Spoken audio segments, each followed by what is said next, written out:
तो शिकायत करने से फायदा क्या, एक गर्म चिमटा लाके समरसंघ उन चोटों को छुटाता है।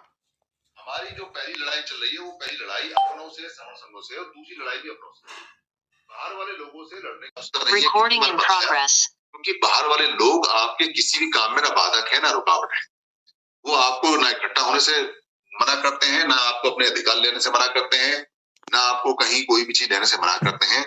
पर आपके जो खुद के मीडिएटर हैं, जिनको दलित दलाल बोलते हैं, वो सबके सबसे बड़े बाधक है।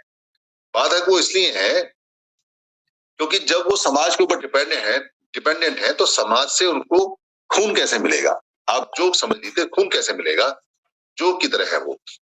तो इसके लिए समाज में जो रिसोर्सेज है, समाज में जो पैसा है, समाज में जो खाना है, समाज में जो इज्जत है, समाज में जो प्रसिद्धि है, समाज में जो पद और पोस्ट है, वो उनको चाहिए और वो उसके भूखे होते हैं, वो उसके काबिल नहीं होते हैं, वो नाकाबिल लोग होते हैं। क्योंकि काबिल लोग तो सारे काम कर रहे हैं, जितने भी काबिल लोग हैं वो कोई ना कोई रोजगार करते हैं, कोई ना कोई काम करते हैं। पर जो काबिल व्यक्ति नहीं है वो जोक बन जाता है और जोक बनने के बाद में वो चुपट जाता है समाज से, काम कुछ नहीं करता, बस उसका खून पीता रहता है। इसके लिए वो उसको डराता है, इसके लिए वो पूरी कहानी रचता है। और वो कभी नहीं चाहता कि हम लोग मुक्त हो जाएं, वो कभी नहीं चाहता कि हम लोग आजाद हो जाएं, वो कभी नहीं चाहता कि हम लोग तरक्की करें। क्योंकि अगर हम लोग जाग गए, हम लोग तरक्की कर गए, हम लोग बलशाली हो गए, तो हमें जोकों की आवश्यकता नहीं रहेगी, हमें दलालों की आवश्यकता नहीं रहेगी, हम अपना काम खुद कर लेंगे। एक कमजोर आदमी को सहायता की आवश्यकता होती है, पर एक बलशाली आदमी सहायता करता है, वो सहायक होता है, उसको किसी की सहायता की आवश्यकता नहीं होती। तो जैसे हमें उलझाने वाले लोग जो उनके दलालों के ऊपर है, वो चाहते हैं कि हमारा पूरा समाज हमेशा सहायता मांगता रहे, कमजोर होता रहे। ये दलाल भी चाहते हैं कि हम हमेशा कमजोर रहें, डरे हुए रहें, घबराए हुए रहें, ताकि हम उनका खून का हिस्सा, उनका पैसा, उनकी प्रसिद्धि उनको देते रहें। ये सिस्टम बहुत बारीक चल रहा है। इसलिए जब भी समरसंघ ये कहता है कि 10 गोल्डन नियम है, तो लोग उन 10 गोल्डन नियम के विरोध में आ जाते हैं या समर्थन में आ जाते हैं। अगर विरोध में आता है तो एक लाइन में हमें पता चल जाता है कि ये आदमी दलित दलाल है, और जो आदमी के समर्थन में आता है उसका हमें पता चल जाता है कि ये आदमी इकट्ठा होना चाहता है, ये आदमी परेशान है और ये इकट्ठा होने के लिए पूरी मेहनत करने को तैयार है। 10 गोल्डन नियम इतने कमाल के हैं कि जैसे ही किसी को बताए जाते हैं तुरंत पता चल जाता है कि ये आदमी दलित दलाल है या ये पूरा का पूरा समर समाज का हितैषी है। तो क्या किया जाए इन दलित जो दलाल हैं, कैसे इनसे बचा जाए? इनकी संख्या बहुत भारी है। 2 अप्रैल 2022 को संघाधिशेष एक प्राप्त हुआ नागपुर के अंदर 700 लोगों की मीटिंग में, और वो बहुत अच्छा एक संघाधिशेष पास हुआ। पहला संघाधिशेष था कि एक शहर में एक महापुरुष का एक उत्सव मनाना होगा और पैसा किसी को देना नहीं है, अपना खाना लेके आना है और सारे लोगों से कह रहा है कि भाई एक जगह चुन लो और वहां हम सारे मिलेंगे। इससे हमारी शक्ति बेकार नहीं जाएगी, पैसा बेकार नहीं जाएगा और हम अपने महापुरुष का बहुत विशाल उत्सव मनाएंगे। इस संघाधिशेष में कोई कमी नहीं थी, ये संघाधिशेष बहुत बढ़िया है। जो साधारण लोग हैं उनको समझ नहीं है कि कहाँ इकट्ठे हों, और जो दलित दलाल हैं वो कभी नहीं चाहते कि एक साथ इकट्ठे हों। इसलिए इस आदेश के आने के बाद भी, संघ के आदेश के आने के बाद भी, इस आइडिया के आने के बाद भी पूरे भारत में 2 साल हो गए, ये दूसरा बाबा साहब का 14 अप्रैल आ रहा है, पर कहीं भी इस बात की पहल नहीं होती कि हमें एक शहर में एक उत्सव मनाना चाहिए, एक साथ आना चाहिए। क्यों नहीं होती? क्योंकि फरवरी में लोगों की पर्चियां छप जाती और फरवरी में उनका आमदनी का दिन होता है। फरवरी से लेके और पूरे मार्च तक वो पैसा इकट्ठा करते हैं और पैसा इकट्ठा करके गाड़ियों में पेट्रोल डालते हैं, शाम को होटलों में खाना खाते हैं, नॉन वेज, बढ़िया शराब, विस्की। उसके बाद छोटा सा फंक्शन में कार्यक्रम करते हैं और उसके बाद जो पैसा बचता है या तो उस पर झगड़े होते हैं या वो टूट के 2 संगठन बन जाते हैं या वो मिल बांट के खा लेते हैं। मैं आपको ये इसलिए बोल रहा हूं क्योंकि मेरा अनुभव है, मैं अपने अनुभव के आधार पर आपको बता रहा हूँ, सुनी सुनाई बात नहीं बता रहा।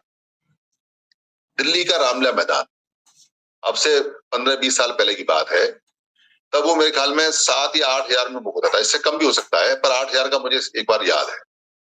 बहुत बड़ा मैदान है, उसको म्युनिसिपल कारपोरेशन 8 हजार में बुक करती है वहां जो साउंड वाला था वो कभी 10-12 हजार से ज्यादा लेता नहीं था। कुर्सी किसी भी आदमी की वहां 2,000 से ज्यादा पड़ती नहीं। तब 10 रुपए में एक कुर्सी आती थी, तो 20,000 की कुर्सी। एक आध वो बैरिकेडिंग लगाता था जो 5-7 हजार के होंगे, जो साल की बल्लियों की बैरिकेडिंग लगते थे सिंपल से। और वहां मंच बनी बनाई है, मंच कोई बनवाता नहीं और टेंट कोई लगवाता नहीं। खाना किसी ने वहां खिलाया नहीं रामलीला मैदान में, सब अपना खा के आते हैं। बस अपनी लेके आते हैं और बसों में जो लोग आते हैं वो थैलियां साथ लाते हैं रुपयों की।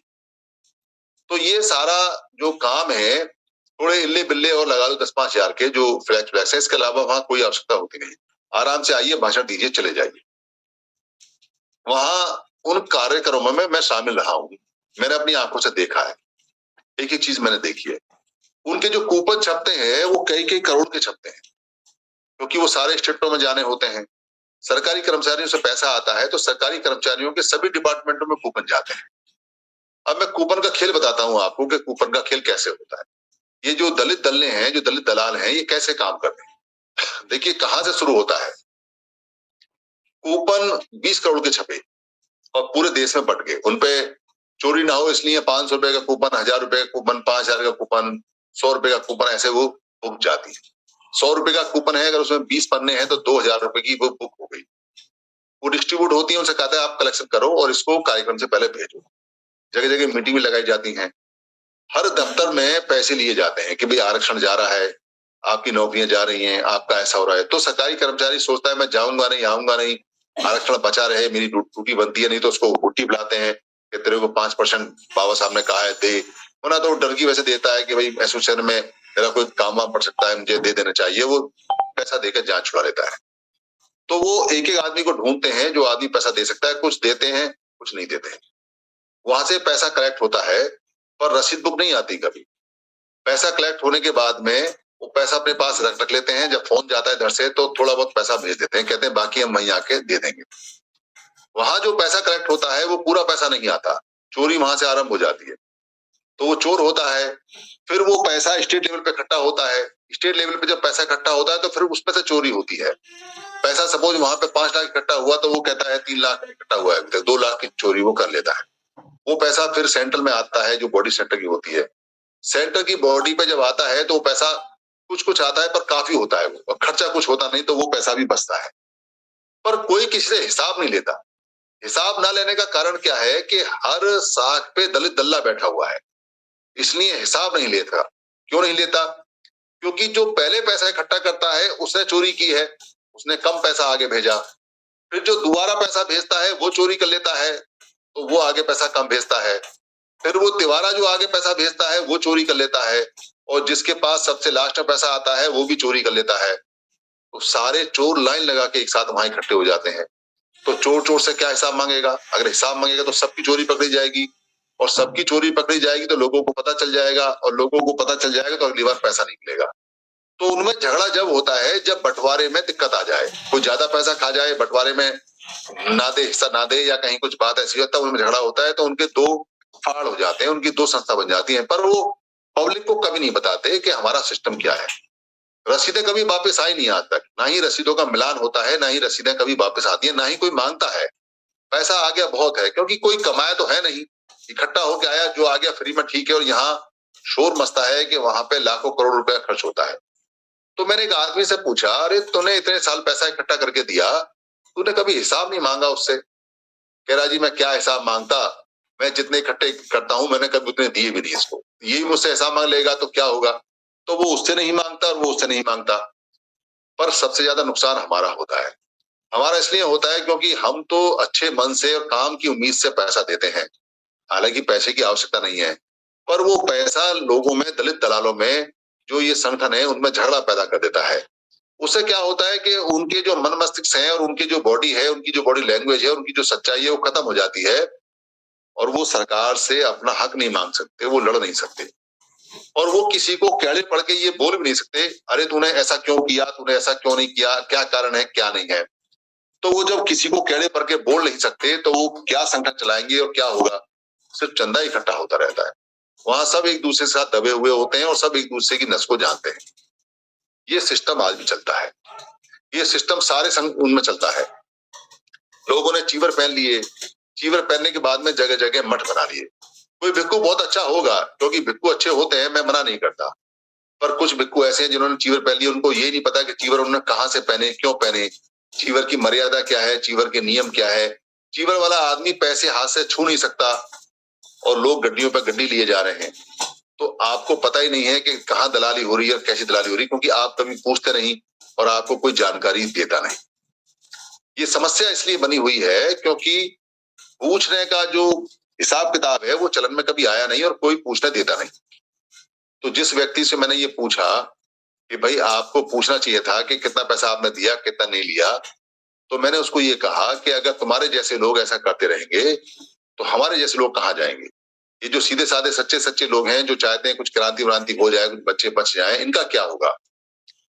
तो उसने ये कहा कि जब तक चंदा चलता रहेगा तब तक ऐसे ही चलेगा, चंदा बंद नहीं होगा, ये लोग सुधरेंगे नहीं। चंदा लेने वाला खुद अपने हाथ से कह रहा है, अपने मुंह से कह रहा है कि चंदा बंद होना चाहिए, पर सार्वजनिक रूप से नहीं कहता वो, क्योंकि उसको भी चंदा चाहिए। ये चंदे का धंधा है और ये दलालों की, जो दलित दलाल है, ये उनका सबसे बड़ा हथियार है। इसलिए 14 अप्रैल आ रही है और 14 अप्रैल पे आप ये मान के चलें कि अगर आपने चंदा दिया और आपने ये सोच के दे दिया कि मेरे तो बाबा साहब हैं और मेरे बाबा साहब ने कहा है कि 5% वापस देना है और मैं दूंगा, तो आप बाबा साहब की पूरी बात नहीं मान रहे, क्योंकि बाबा साहब ने ये कहा है कि 5% आपको आपके रिसोर्सेस का और आपके टाइम का देना है और सोसाइटी को देना है। पर यहाँ सोसाइटी तो है नहीं और यहाँ ना आप टाइम दे रहे हैं और ना आप जो रिसोर्सेस है वो दे रहे हैं। आप तो सीधा सीधा पैसा देके बाबा साहब को रिश्वत दे रहे हैं कि बाबा साहब आपने कहा 5% और लोगों ने कहा 5% पैसा देना है, तो आप तो बाबा साहब को हर बार रिश्वत चढ़ाई जाते हैं। बाबा साहब को आपने रिश्वतखोर बना दिया।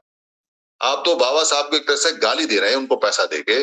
बाबा साहब ने पैसा नहीं मांगा आपका, कोई हिस्ट्री में कहीं कहीं नहीं लिखा हुआ किसी किताब में कि बाबा साहब ने आपका पैसा मांगा हो। बाबा साहब ने आपका रिसोर्सेस मांगा है, बाबा साहब ने जो आप में टैलेंट है वो मांगा है, बाबा साहब ने आपका टाइम मांगा है, बाबा साहब ने आपका विजन मांगा है और बाबा साहब ने कहा है कि सोसाइटी को देना है। तो आपको सोसाइटी बनानी है और सोसाइटी का मतलब संघ बनाना है, उस संघ को आपने देना है सब कुछ। तो बाबा साहब को प्लीज भिखारी मत बनाइए, पैसे उनके मुंह पे मत मारिए। बार बार आप जब पैसे फेंकते हैं कि हमने चंदे की पर्ची कटवा ली और बाबा साहब का नाम लेके आप पर्ची को पोस्ट करते हैं, तो ऐसा लगता है जैसे आपने बाबा साहब के मुंह पे वो पैसे मारे। बाबा साहब आपके पैसे के लिए कभी नहीं बोले। अगर पैसे के लिए बोलते होते तो वो लिख के जाते कि मुझे आपका 5% रुपया चाहिए, 5% दौलत चाहिए, 5% सोना चाहिए, कभी नहीं कहा। क्योंकि कोई भी वाइज आदमी होगा, कोई भी लोगों का उत्थान करने वाला होगा, उसका इंटरेस्ट पैसे में नहीं होता, उसका इंटरेस्ट होता है लोग इकट्ठे हो जाएं।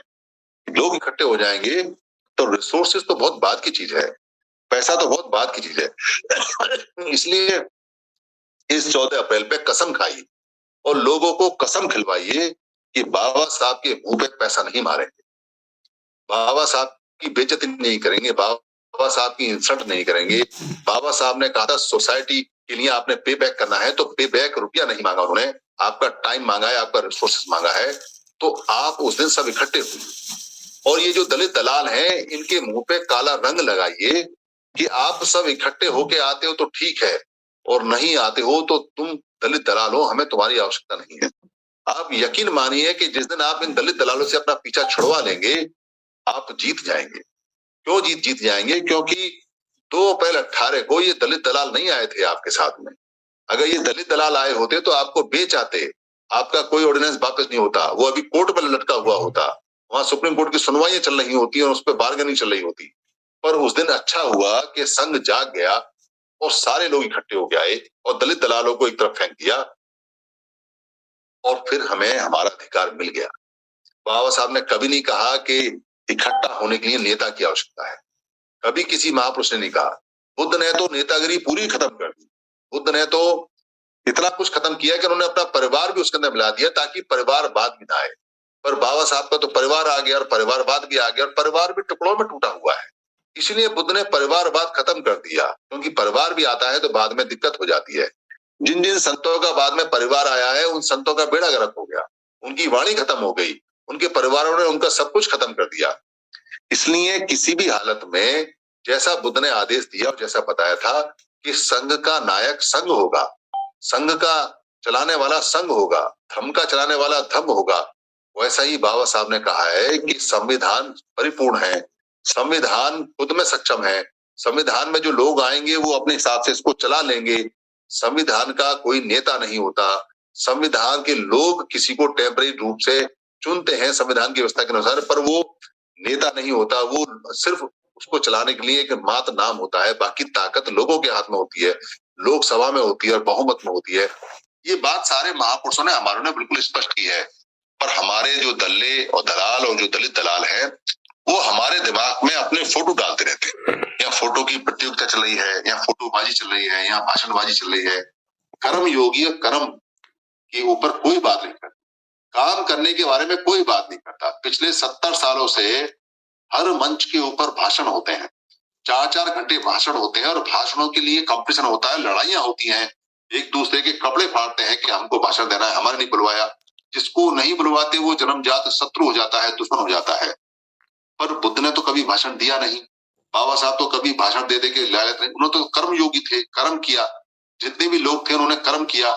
तो हमें कौन सी मौत आती है अपना कर्म करने में? हम काहे को भाषण में मरे जाते हैं, हम काहे को बोलने में मरे जाते हैं? हमें क्यों 70 साल से बोलने की आदत डाली हुई है? हमें क्यों घुर्राने की और ये माइक पकड़ने की और माइक का मरीज और माइक टायसन और ये सब हमको बना दिया है? ये साजिशें हैं, ये जो दलित दलाल हैं इनकी साजिशें हैं, क्योंकि काम वो कर नहीं सकते, कर्म योगी वो है नहीं, वो भाषण योगी हैं, भाषणबाज हैं, माइक के मरीज हैं, माइक टायसन है, तो वही सिखाते हैं हमको भी। इसलिए समर संघ अब करवट ले रहा है। 2 साल हो गए हमें संगठन के पैटर्न पे चलते हुए, और अब हम संगठन से संघ के पैटर्न पे बहुत तेजी से आते जा रहे हैं। आज परिहार सर ने एक नया चैप्टर स्टार्ट किया है। ये जो लॉन्ग कॉन्सेप्ट है उसके बाद में हर रोज आपको अपना काम बताना है कि आज आपने कहाँ संगति की, 1 आदमी की, 2 आदमी की, 3 आदमी की, कितने आदमियों से आप मिले, कितने लोगों को आपने समर संघ समझाया, कितने लोगों को समर ग्रंथ दिया, कितने लोगों को कैलेंडर दिया, कितने लोगों को स्टिकर दिया, कितने लोगों के साथ संगति तय हुई, कहाँ संगति हुई, कितने फोटो आए, कितने वीडियो आए, कितनी आपने शाखाएं बना ली हैं, कितने साथी आपके तैयार हैं, कहाँ कहाँ आपकी टीम 11 बन चुकी है, कितने काम हो चुके हैं, पिछला काम कैसा था, अगला कैसा था, क्या समस्या आ रही है, क्या नहीं आ रही है। अब समर संघ के अंदर जूम के पोर्टल पे बोलना और भाषण करना और कंसेप्ट छोटा होता चला जाएगा, और काम बताने का, काम करने का जो यहाँ पर टाइम है वो बढ़ता चला जाएगा डे बाई डे। इसलिए आप जो भी काम करें, जिन्होंने आज काम किया है, कल काम किया है, वो अभी मेरे बाद बताएंगे, बुलाएंगे आपको यहाँ जो एंकर हैं, और डेली आपने लॉन्ग कंसेप्ट के बाद में अपना काम तैयार रखना है, अपने पर्चे पे लिख के, और आप अपने हैंड रेज करते हैं जब तक अपना काम न बताएं, और रोज काम करना पड़ेगा, समय कम है। चाहे आप 1 आदमी से मिले हो, 2 मिले हो, और जिन आदमियों का आप स्पोक बनाते हैं उनको हाथ के हाथ नेटवर्क कमेटी में लिखवा दीजिए कि ये स्पोक बन गए हैं, वो रिकॉर्ड वहां मेंटेन होगा।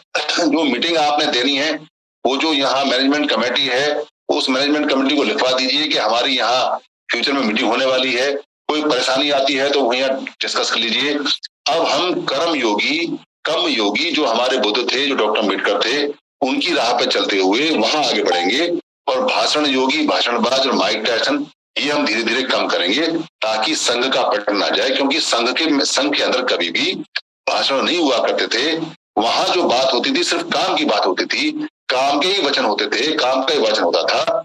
इसलिए इस पैटर्न पर हम बढ़ेंगे और इस पर सफलता जल्दी मिलेगी, क्योंकि यही सफलता का सबसे तेज हमारा रॉकेट है जिस पर हम अब बैठने वाले हैं। मेरे अगर कहीं इस वक्तव्य में कुछ गलती हुई हो, ऊंच नीच हुई हो, तो संघ मुझे माफ करे, संघ मुझे माफ करे, संघ मुझे माफ करे। संघ नमामि, संघ नमामि, संघ नमामि।